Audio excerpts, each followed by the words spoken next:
मैं अभी अभी थोड़े दिन पहले साबुद्दीन सर से मिला उसके बर्थडे पर। मिलकर बहुत अच्छा लगा। एक ऐसा आदमी जो उसे हास्य सम्राट कहा जाता है और उनकी जो नॉलेज है वो बेहद काबिल तारीफ है। उनके जोक्स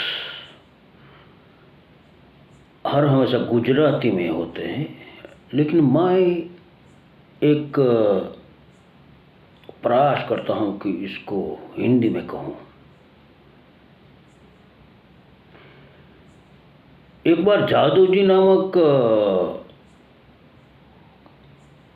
जो उसका फ्रेंड था, उसने उसे कहा कि आप जो बीड़ी पीते हो, बीड़ी,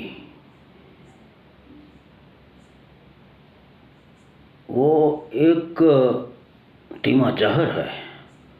तो जादू जी ने क्या कहा कि मुझे कहाँ चलती है। तो इस तरह की बात और उसके जीवन में जो हम हमेशा देखते हैं। 88 साल की उम्र में भी आज वो एक नौजवान की तरह काम करते हैं। हमने देखा कि वो पेंटिंग करते हैं, वो देखते हैं, लिखते हैं, रिकॉर्डिंग करते हैं। आज के टाइम में भी ये एक नौजवान के लिए एक सबब है कि जब लोग भर जवानी में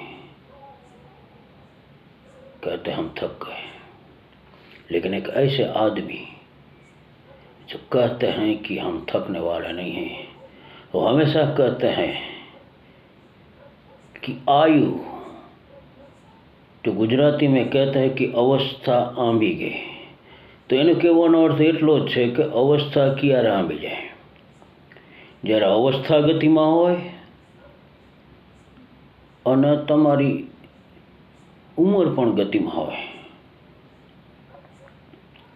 તમે પણ ગતિમાં હોય, ત્યારે અવસ્થા આંબી શકતી નથી। અને આ માટે જ્યારે જ્યારે અમે જીવનની અંદર એક પણ પ્રોગ્રામ નહોતો કર્યો, ત્યારની વાત છે કે દુનિયાની અંદર જ્યારે જ્યારે અમે આગળ વધ્યા છીએ ત્યારે એક જ વાતની સબબ અમને મળી છે, અને એ છે કે જીવનમાં કેમ જીવવું, કેમ જીવવું। આજના આ દિવસની અંદર મારું કહેવાનો એટલો જ અર્થ છે કે જીવનમાં જે જે લોકો આજે આ સાંપ્રત સમાજની અંદર જ્યારે જ્યારે કંઈક કર્યા છે, ત્યારે મારે એટલું જ કહેવાનું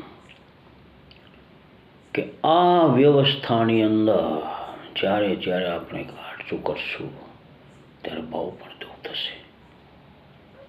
નમસ્કાર, અસ્તુ।